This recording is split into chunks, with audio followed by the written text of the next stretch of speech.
Starla, Mik, and we are our Family Plays Games. Yeah. And welcome back to our second episode in our 4-part Black History Month series. Yes, celebrating Black excellence. Yes. So in this episode, we're going to talk about Forgotten Genius. Yes. And Forgotten Genius are a lot of people in Black history that you may or may not know. A lot of folk don't know. That's true. Yeah. And they just haven't gotten the recognition that they should have gotten. Or they've been hidden away. Yeah. Because, just to throw out something, no one knew that Jack Daniels, the whiskey, was really, the person, Jack Daniels himself, was kind of helped or told how to make whiskey by a former slave. Yeah. Those are stories that came out later on. Way later on. Because we thought Jack Daniels did it himself. Then also we found out a former slave helped him. Yeah, and now they basically told him what to do. Give reparations to his family because they had kind of stolen. Yeah, and then started up a whole, kind of like a brewery. Like a whiskey distillery for him. Yeah. And those are the things that have just been hidden away that we don't know about. Exactly. But I know you got some stories of some others. Yeah, so Forgotten Genius. And we got this title because we saw this documentary on a guy named Percy Julian. Yes. Now, Percy Julian, we had no knowledge of. No, none. And he was a chemist. And what really brought him to fame was the fact that he was actually the lead chemist for Glidden paints. And no one knew this. Didn't know. He led a diverse team of other chemists to help them develop paints and help them synthesize other things from vegetables and other things out of nature. He did so many things. I mean, he blazed a trail. Yeah, and super smart. Super smart. I mean, but Glidden hired him when other companies wouldn't. Yeah. With all of his credentials, other companies wouldn't hire him, but Glidden did. So we're so proud to learn about him. And if you don't know who he is, Google him. Yes. Definitely. And we have others, which there's a long list. But these are just a few we'd like to bring to your attention. Yes. Alvin Ailey. Oh yeah. Now, Alvin Ailey is he was a well-known. Unfortunately. Dancer and choreographer, and he was the founder of the Alvin Ailey Dance Theater. And that dance theater, that dance troupe is just incredible. Awesome. Some of the stuff they do is just like, whoa, and blow you away all the time. Exactly. Just great stuff. Now, another one, this is a kind of a fun one, is Lonnie Johnson. Lonnie Johnson is an aerospace engineer. Was, that's right. He worked for NASA, but he discovered or developed the Super Soaker gun, the toy. Yeah. Now when I heard about that, I was like, a black man did that. The Super Soaker. Who knew? Who knew? And he's super smart. But I guess you gotta be super smart to know how to do, make a water gun like that. I mean, it's just like, wow. Yeah, that was wow. Now, another one is Sister Rosetta Thorpe. Oh, yeah. She is known as the godmother of rock and roll. Yes. Who would have thunk it? I found out about her in my later years, and they talked about this woman who basically was the godmother of rock and roll, and I was like, you should see some of the videos that they have, some of the old footage they have of her playing the guitar and singing. OMG. Yeah, she's good. OMG. And I'm like, wow. And that's, again, just forgotten, hidden, don't know where they are, don't know where they were. I mean, and they're not teaching it in our history books. They're not. In our schools and stuff, they're not giving us that. And this is American history. Yeah. It is. Like you always say, it's American history. Black history is American history. Because what do I say? If it happened on American soil, it's American history. American history. And it should be taught just like all the other history. Yes. And then there's one more I'd like to bring to your attention. One more. And that's Katherine Johnson. She is was a mathematician, and she worked for NASA, and she was one of the people they featured in the movie Hidden Figures. Yes. And there you go, Hidden Figures. We didn't know that NASA employed a group of black women who were mathematicians. Didn't know. Human computers sitting up in there, and they all black. Didn't know. Didn't know. So that's what we want to talk about with Forgotten Genius. And with what we're doing in the board gaming hobby, is that we're bringing people to the forefront in this series that you may not know. And we're making history in this hobby. So everything you do today is going to be history tomorrow. That's right. So hopefully you'll enjoy this episode with all the people we're going to bring up to you today. We have interviews, we've got contributors. So we want you to sit back and enjoy this episode. Yes. But first we're going to start off with our weight loss journey. Yes. Yes. This was a good week. It was a good week for both of us. For both of us. It was a good week. It was a good week. Yes. But I still won though. There is no win. Oh, that's right. There's no win. But just give me some of my wins because you win at the board game. So let me have some of my wins. No, we both won because we both lost. Okay. Yeah. All right. We both lost. You know, that's right. we have to go into the WW studios. And usually we try to dress as light as possible. Yes. But of course, here in Nebraska, it's 1 degree or 3 degrees or something. It's cold. It's the tundra, y'all. We in Frozen 3. You know how it's Frozen 1 and 2? We're 3. Frozen 3. So we go to a weight loss studio and to a WW studio, and we've got on, thermals and sweatpants and snow boots, and and when you go in, you take off your coat, but you can't take your shoes off. No, I take my big boots on and put my slippers on. Remember, I put my slippers. I told you to take your slippers. I guess I should. And take your hat off because I take all my stuff off and take my watch off, my glasses. I just don't take my stuff, my clothes off, but I try to take as much as possible. I have thermals on and I got light pants, so I can make sure I can be as light as possible. Yeah, and I really kind of wish I had taken, some slippers because I kept my snow boots on. And I know my snow boots are at least a pound. Yeah. I mean, they're not that heavy, but they're at least a pound combined. Yeah. And then I got on the scale. And I was You closed your eyes. I always close my eyes. You close your eyes. Because I can't watch it. I wait to see what Linda's going to tell me. I wait to see. I look at Linda. I don't look at the number. Yes. And when Linda has a smile that I know I've done good, then I look down and see the number. And I lost 2.4 pounds. And that put me at 29.8.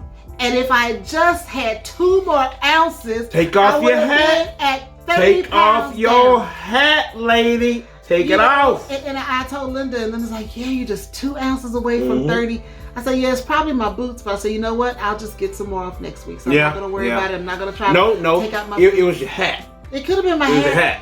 It could have been. Yeah. But then, this one here, he loses too. Family, I lost 2.8 pounds, and I'm only 2 pounds away to 50 pounds lost. I kind of jumped up there. I'm so happy, y'all. I'm so happy.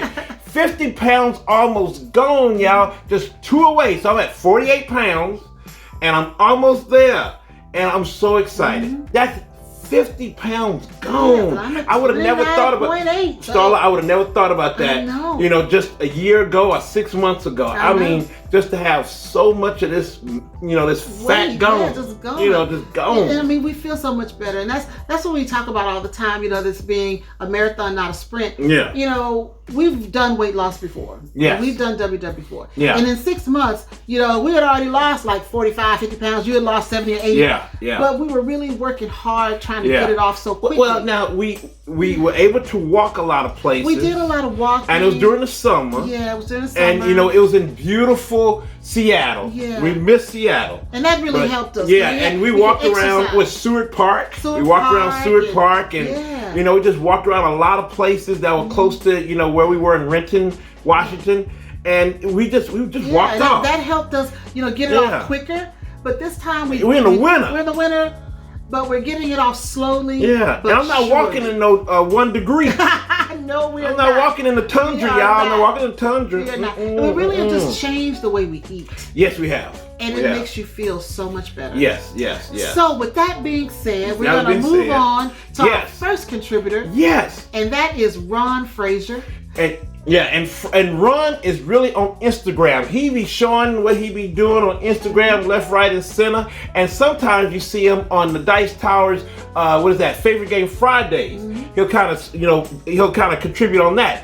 But Ron is a real cool guy, and I can't wait to hear what he's saying. So let's do it. All right, everybody, check out Ron. Hey, everybody. I'm grateful to have this opportunity to talk about gaming and diversity and what those things mean to me. Now, why is diversity so important in gaming?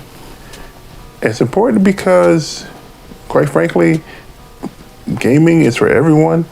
And so seeing yourself represented in the art of the games is important. It gives you a sense of connection. Give you an example.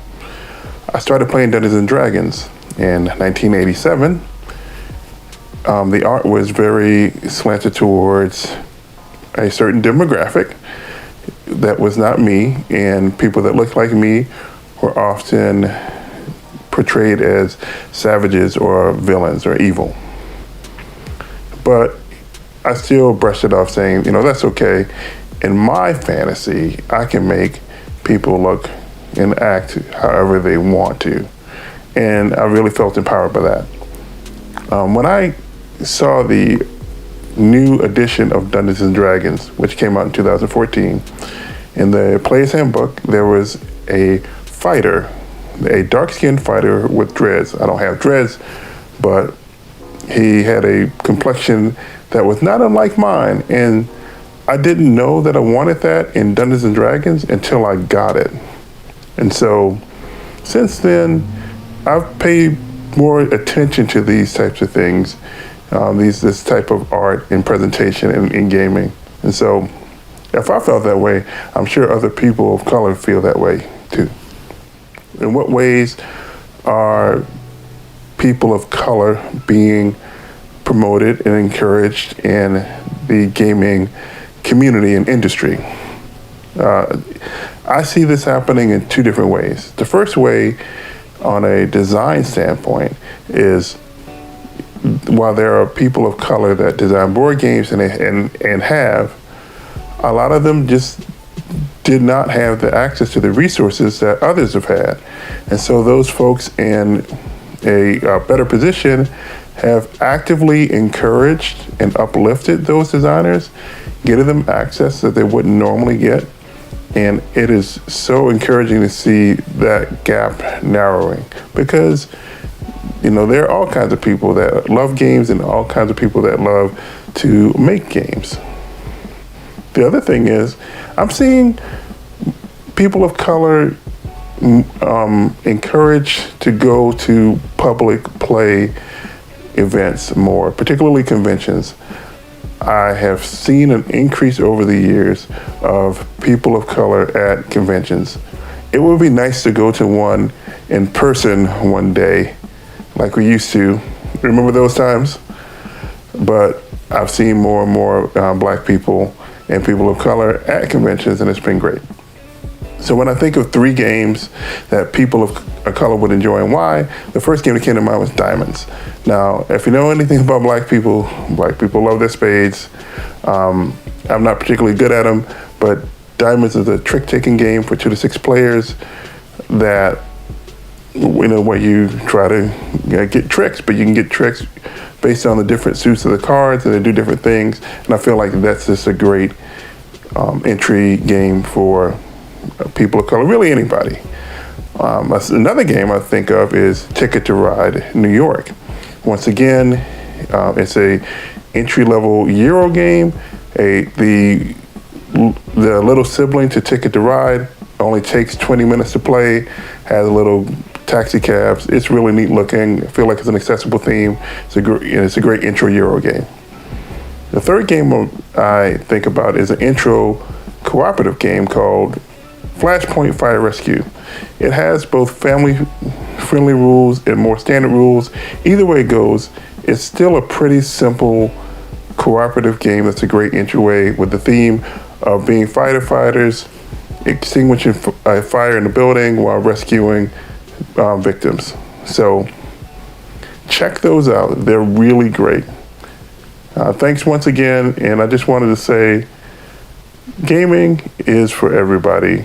And so get out there and play some games.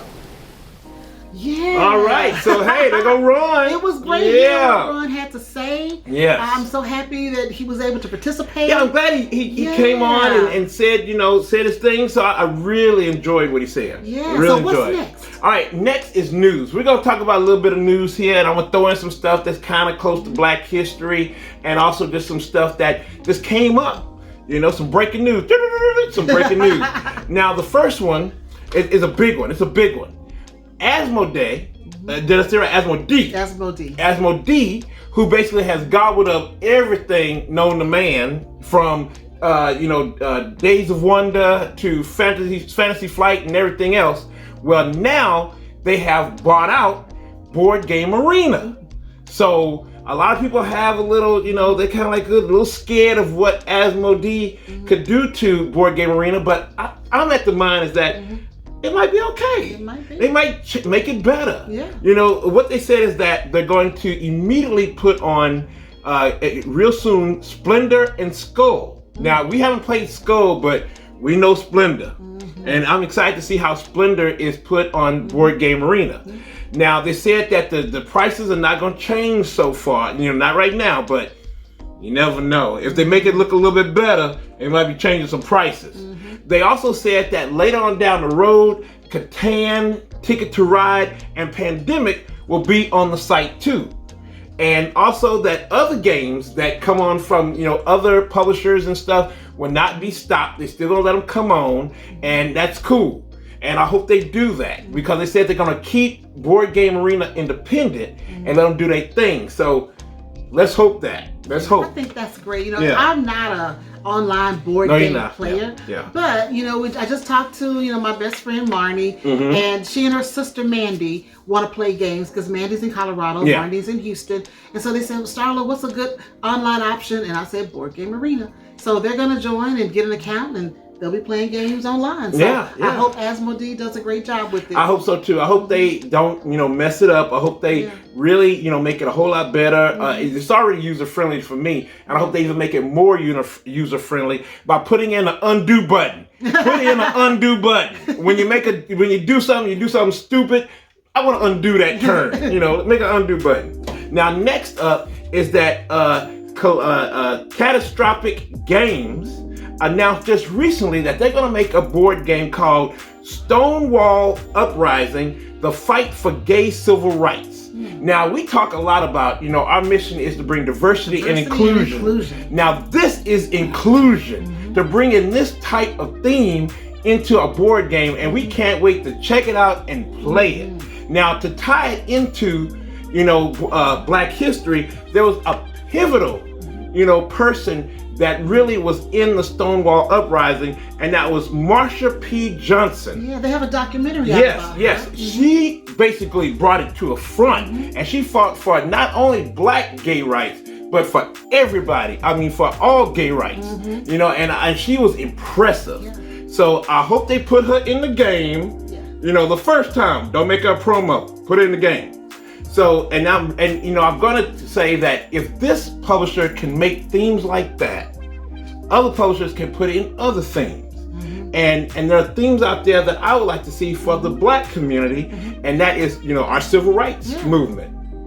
I'd love to see that. And then also, the Great Migration. Yeah.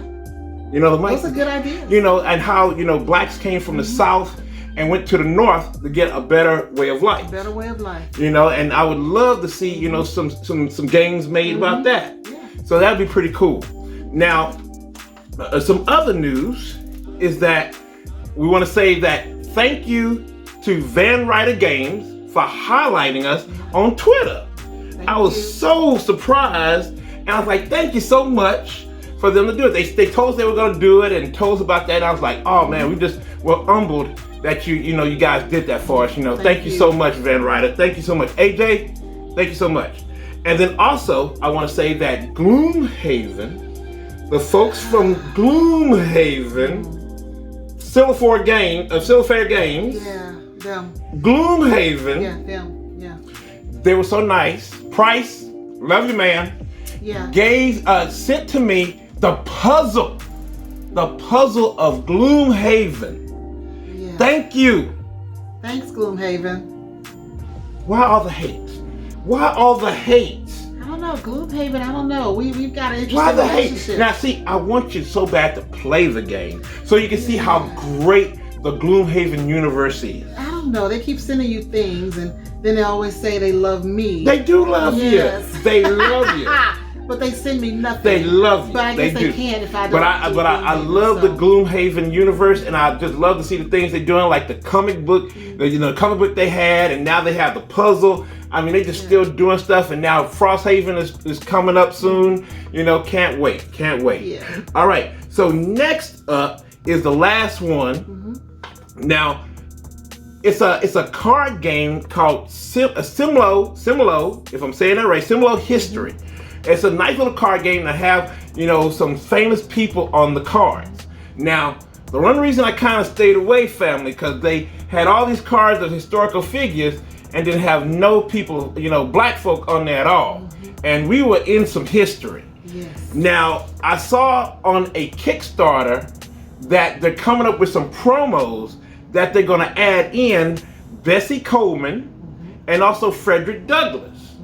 And I was saying, that's cool and all that they're going to put them in, but why didn't he do that the first time? Yeah. Why did he include us the first time and now we're promos? And just like I said earlier, I mean, there's so many great figures you can choose from. All you got to do is Google it. Google it. Google it. Google it. Simple as that. I mean, we don't have to go to libraries anymore. You don't have to, try to search it down. Yeah. Google it. Google it, y'all. That's it. So that's all we just don't forget us.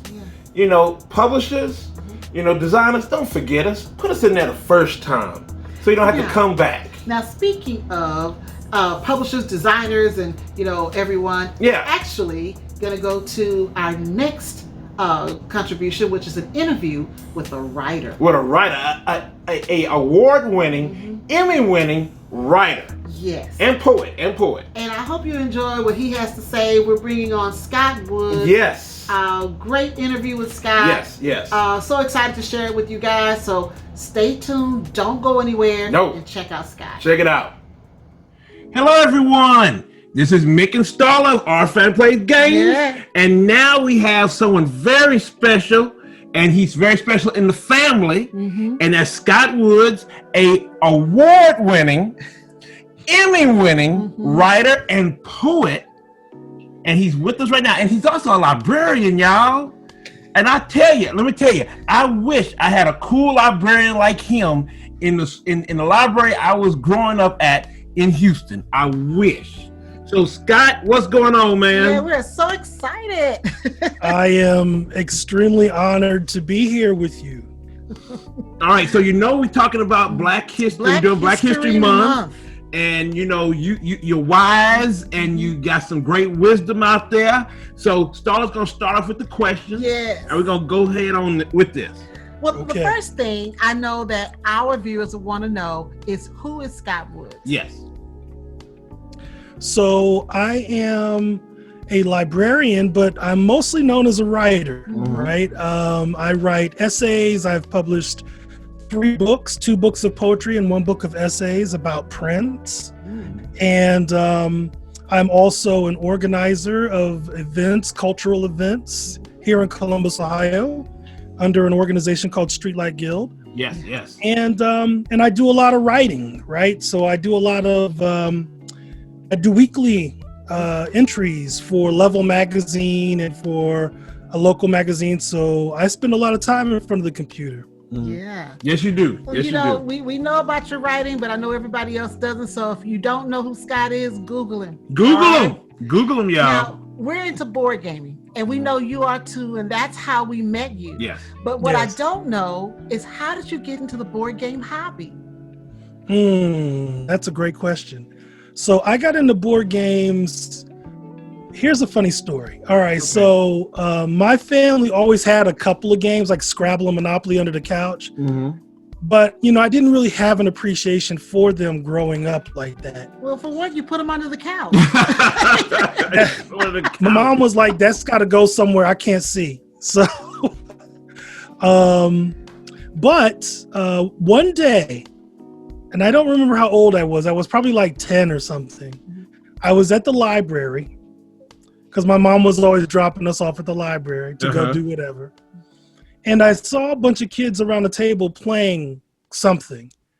And so I went over to them and I was kind of like looking at what they were doing. And it turns out they were playing Dungeons and Dragons. Oh, okay. And so I was really curious and into it. And they were like, well, you can't play because we've already started this game. You can't get in, da-da-da-da. So I just watched it and I fumed watching it for like an hour.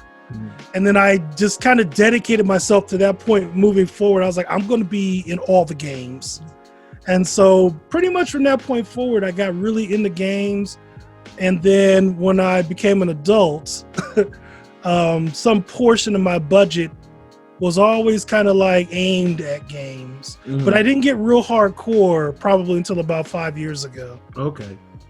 Wow. Wow. So now this is our Black History Month special. Yes. And I just want to know, what does Black history mean to you?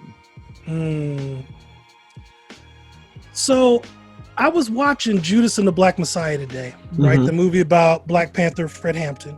Yes. And when you see the things that we were struggling with back then, now like 50 years ago, you realize that we're all still struggling with them. It is almost as if nothing has changed. And the reason why things don't change more is because history is not a priority in this country. Comfort is the preeminent American value. So we don't have the fuel of history in our change engines, right? So we end up recreating a lot of the same wheels over and over. So Black History Month and all historical observances at least say, hey, stop what you're doing for 5 seconds and consider this history. See where your issues come from. Look at the connections between what has come before and what you have to do. And while you can't fix everything with history, you can begin to fix everything with appreciation and respect. But you can't get to appreciation and respect without history. That is so true. That's so true. Wow. I tell you, this man right here. I tell you. That's powerful. Now, Scott, you know that we talk a lot about, representation in games and stuff, and how we need to be in these games somehow, telling stories. So what do you think about that? Well, that's exceedingly important, right? And I think that you really can't make that case strongly enough, in my opinion. I know that there's a large segment of the community that feels like it's catering and they feel like it's not earnest. And I say it doesn't matter. I say put people of color in all the games. We've been everywhere. We've done everything. Since the beginning of time, we've been there. And so if you've got a game that takes place in France, I bet you there was a Black person there. Yeah. If you've got a game that takes place in Germany, there's Black people in Germany, so we're everywhere. I mean, that's the truth. I mean, and so I think anytime that you can I think all games should really be kind of striving for that. Like, to me, it's not, they treat it as if it's not a reflection of society, and I don't know how that's true, right? And it can do nothing but improve the audience for gaming, right? When people see themselves or someone that looks like themselves in anything, they're at least drawn to it. So then they can kind of get into it and decide, is this legitimate? Does this work for me? Does this, how does this make me feel? Which are all great questions for games to address. That's so cool. Agree. Because what he said makes sense, because it makes you feel included. And when we talked with Fertessa, when she did her piece, she said the same thing, where if you see a game and you don't see but one race on that box or one race in the game, you don't feel as if you're part of that. And maybe I shouldn't do that game. But if you see yourself represented, it's like a welcome. It's like, okay, I can do this because I can see myself in that. That's so real. That's so real. Now, one more question. Now I know we're killing your budget because Starla, he be accusing us of killing his budget. No, not us. What? It's not us. What? No, he asks questions and I answer. But see, the problem is he's talking to the addict in the family. What? So he talk to you? Scott talks to me. I would tell him to save his money and what he was to buy. Don't talk to her. This man, you see the addiction, Scott. I don't have to keep talking about it. Well, I try not to project too much into other people's homes, but I'm looking at that collection, and I'm pretty sure that's a 2-person job. See that two-person job. See that? There you go. Thank you, Scott. Now, the question I got for you. I'm just going to leave that alone. Now, what 3 games are you playing right now and having fun with? So, I am a big solo gamer. Yes. And so, while I do like to get games that other people can play, I don't have a regular group right now. I haven't had one for a while, and the pandemic is not helping. No, it's not. No. So, I have kind of fallen back on kind of some standards for me, right? So I've got the 3 games here. I'll show you. So the first one is... No, that's a joke. I know y'all don't like that game. I'm hanging my head in shame. No, in all earnest, this is... my first one is Arkham Horror, but the card game. Okay. I also play the original the big one, right? That takes up your whole dining room table and lasts 2 days. Yeah. But I really like this one, Arkham Horror, the card game. It's tight, it's compact. You can kind of burn through it pretty quick. Mm-hmm. It's solo, but if you want other people to play, that's easy to get them in. Yeah. And it's like the first one where I went on to Etsy and started looking for like accoutrements to play with it. So that's cool. All right. He pimped it up. I did a little bit. Yeah, a little bit. The second one, this one, I played this with a group, but now I play it solo, is Pathfinder. Yeah. Also the card game version. Yeah. And I played the Skulls and Shackles edition because it lets you play as a pirate. So, right? So it's kind of Dungeons and Dragons, but as a pirate. Yeah. And it has some really cool game mechanics with the ships and all of that. It's a lot of fun, and I'm always kind of chasing that Dungeons and Dragons ghost, right? Yeah. And then finally, this one's pretty stock. I had put this down for a while, but I picked it back up. Legendary, but the Marvel one. Mm-hmm. Mm-hmm. Right. This shows the Civil War box, but I have like all the Marvel sets. Yeah, yeah. And I'm a really big fan of Legendary. I think a lot of people are, and it's fun. It's not too hard. It doesn't eat it. The footprint isn't enormous, right? Mm-hmm. And it's the kind of game you can kind of get in and out of if you need to. I'm trying to get you. When you buy all the expansions, the flexibility is amazing. But see, I'm trying to get you into Marvel's Champions, though. That's the one. See, that's the one. You know what's really unique about what Scott's doing, because normally we talk about family games. Yes. And so this is great that he's talking about solo games, because there are a lot of people out here who don't have a gaming group and want to play solo. Mm-hmm. So that's really good. Or have wives don't want to play certain games with them, and you're forced to be solo. So for me, like, I'm always, I encourage people to play with groups. Mm-hmm. I really, for all the solo playing that I do, I do encourage people to like seek out groups. But I think that people think that they can't get into gaming if they don't know people who want to play, which is why I'm always kind of pushing stuff that has solo variants, right? So I'm like, look, don't worry. If you like this game, you can play this game. And the minute you have somebody who wants to play this game with you, you just do that. Yeah. So it just opens it up, as opposed to trying to figure out how to ramp it down. I try to get people to ramp it up. Yeah. If that's kind of their situation. But you got Gloomhaven, what is that? The Jaws of the Lion, right? I do. See, I haven't opened Gloomhaven world. I got him into the Gloomhaven world. Yeah, he burned me on that one. You can't listen to him, Scott. I'm telling you. Hey, Scott, thank you so much for joining us. We loved you coming in. Mm-hmm. We really, you listen to your wise wisdom is great. We love it. And you said some great things, man. You always do, though. You always do. So thank you for coming on board. We really appreciate having you on the show. I'm sure that our viewers are going to love it as well. So thank you for everything. And we will see you next time, Scott, okay? Okay. Thank you so much. It's been a pleasure to meet you, Starla. Right. Same here. Right. Okay. Right.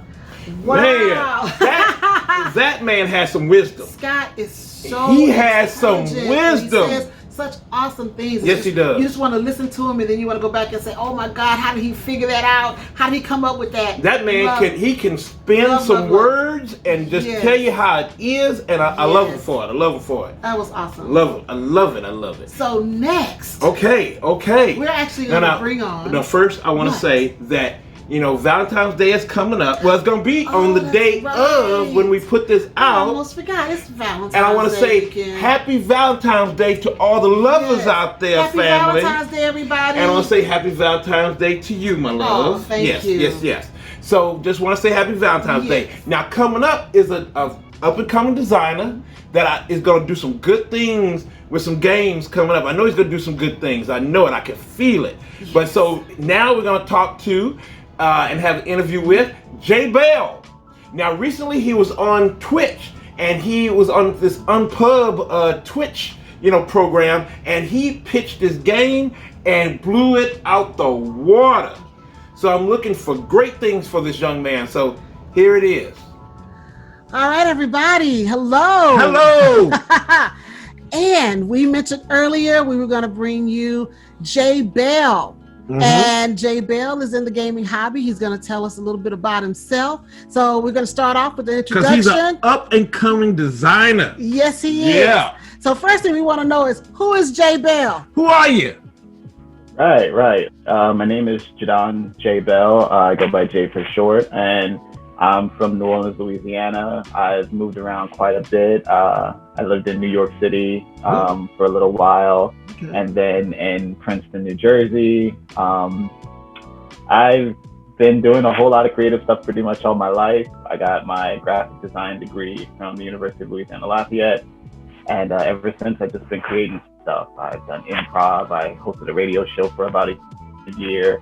I tried stand-up comedy for a little bit. It's all about creative things for me: music, art, writing, everything like that. Yeah. So tell us, what brought you into the board game hobby? Right. So when I lived up, and then I actually lived in Ithaca, New York as well, when my wife went to grad school. A really good friend of mine introduced us to Catan and Shards of Infinity. And Shards is now one of my favorite games ever. So that really kind of showed me that there were other games out there besides the typical ones that I used to play with my family, like Scrabble or Monopoly and things like that. Mm-hmm. Okay, so this is our Black History Month episode, or one of them. So I want to know, what does Black history mean to you? Right. I've been discussing this question a lot with people lately, and my answer is actually very different than the answer I had about 5 or 7 years ago.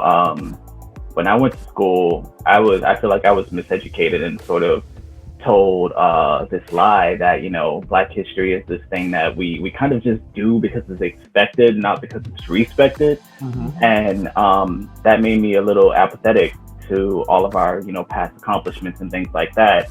And as I've grown older and gotten a little bit wiser, I see that Black History Month was about recognizing the things that we're capable of. Mm-hmm. As Black people. We've always contributed to society. We've always advanced humanity, and it's never going to stop.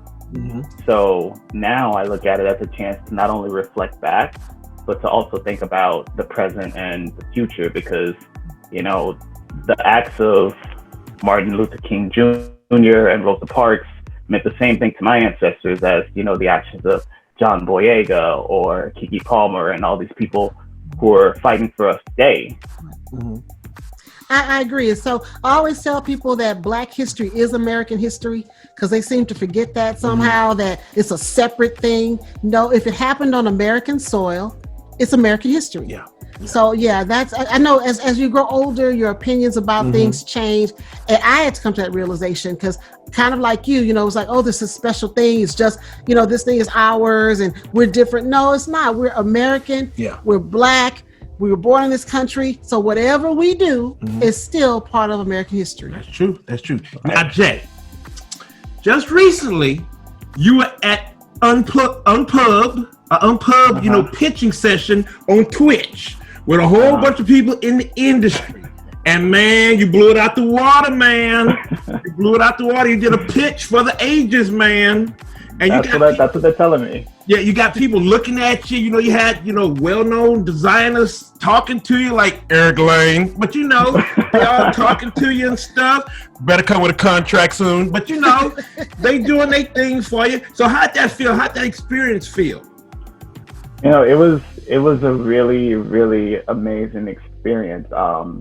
And it's so funny. It happened and I immediately left this room and I told my wife, I said, I feel so crazy. I feel like I'm on cloud 9. And I thought, what's next? Like, what is about to happen next is something I need to prepare for, because as you mentioned, a lot of people started reaching out to me. People wanted to play test my game. They wanted to get prototypes of it. And this is just the beginning of a lot of hard work, That's cool. So tell us a little bit about your game. Right. So Frogs in Rain is a dice rolling decision-making race for 2 to 6 players, ages 7 and up.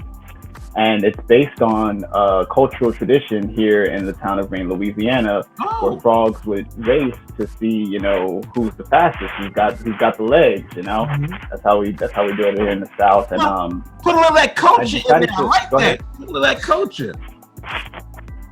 Yeah. I've participated in frog racing, making sure that everybody has their frogs in the right position when the race starts. We don't want anybody hopping off too fast. And it's a really cool tradition because people come from all over the world to actually see it happen. And because of the coronavirus, that couldn't happen, this past year. So I wanted to make this game so that families could actually play it in the safety of their home and still enjoy that cultural experience. That is cool. That is awesome. Need a contract, please. But that's real good. That's really good. That is awesome. We wish you so much success on that and hope everything works out. Now we got one more question. One more. Tell us your top 3 games right now that you love playing. Give it to us. Right. This is a really tough one. I've got a lot of them behind me right here. Yes. But I think the 3 that I want to go with, that every designer and every gamer should have. Number 1, cartographers. Okay. It's a good game because you can play, 1 to 100 or as many sheets as you have. This it's not a roll and write. It's sort of like a flip and write. Okay. But it allows you to be independent of your opponents. It's not highly competitive at all. You get to kind of do your own thing, build your own landscape, and you're using these winter and summer and other season cards to sort of determine what you're going to place on your board. It's a really fun game. That's cool. Yeah. Right. My next one is, on the completely opposite spectrum, we got Rajas of the Ganges. Yeah, see, I told you I want to get that. I told you. I played it. I really enjoyed it. You want to get every game. I know. I got to have them all.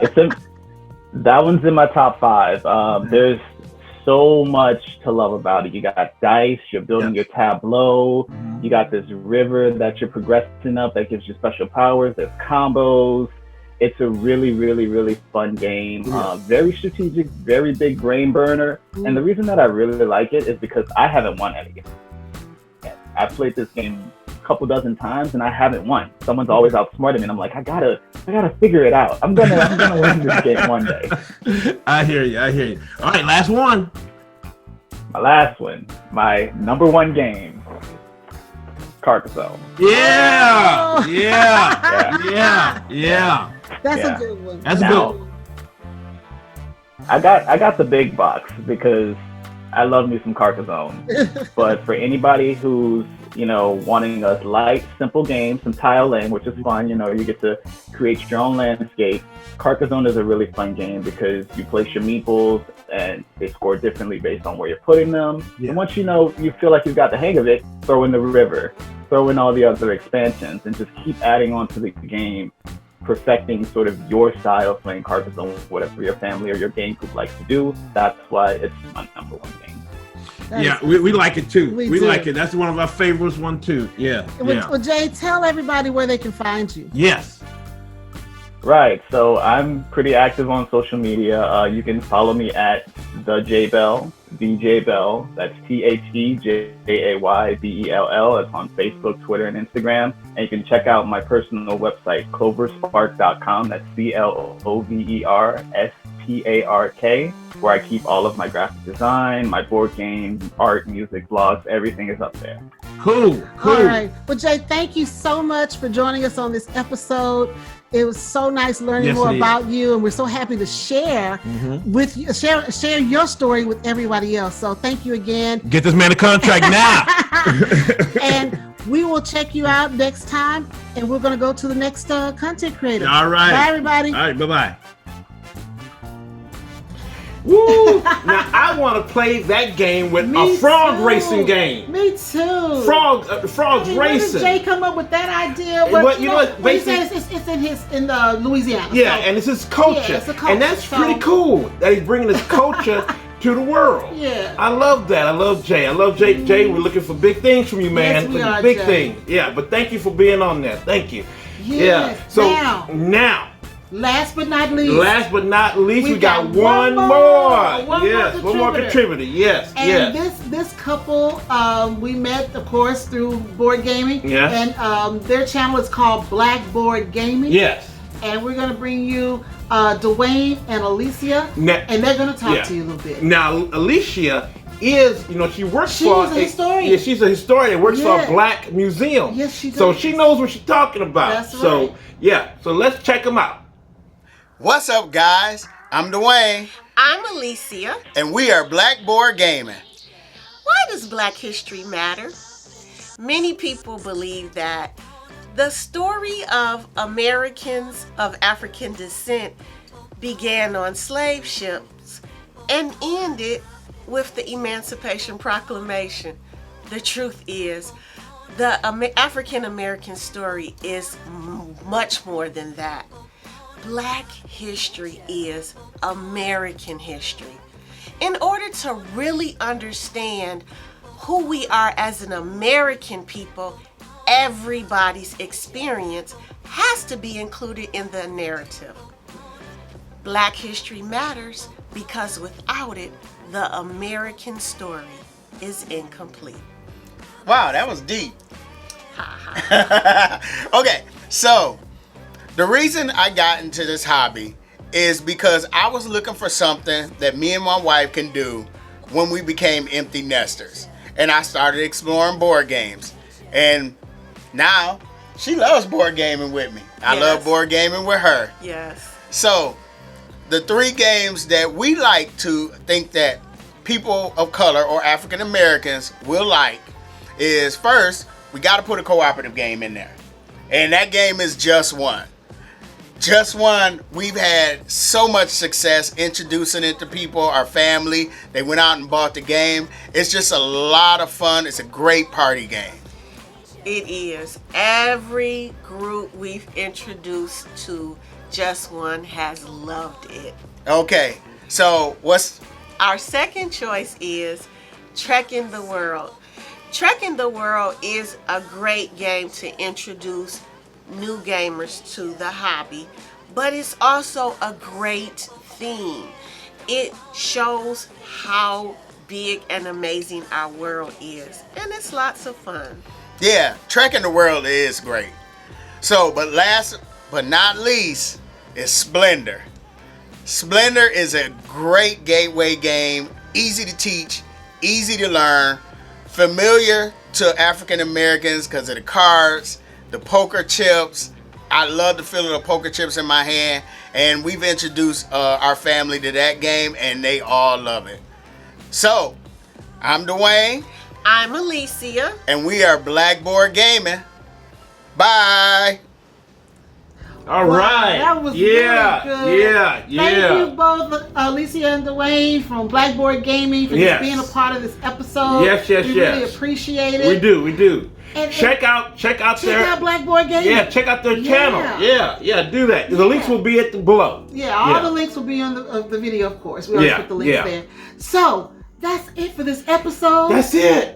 It was jam-packed. Oh my God. And I enjoyed it. And I hope everybody stayed to the end. I hope you're listening to us right now. You got a chance to see everyone that was in this episode. Yes, because it was a fun episode. And what we're trying to give you is just Black excellence all the way through. And just to see a variety of faces, because so many times you don't see people of color in this hobby. We want you to know we're here. We're here. We're doing stuff. And we don't want to be forgotten. Yeah, we're doing stuff. So family, be safe and just let's be cool out there. Now, if you want to find us, of course, you can get us on Facebook, Instagram, Twitter, right here on YouTube, and sometimes on the Dice Tower. Yeah. All right, everybody, have a good one. Be safe, y'all. We love you. See you next week. We love you. Bye.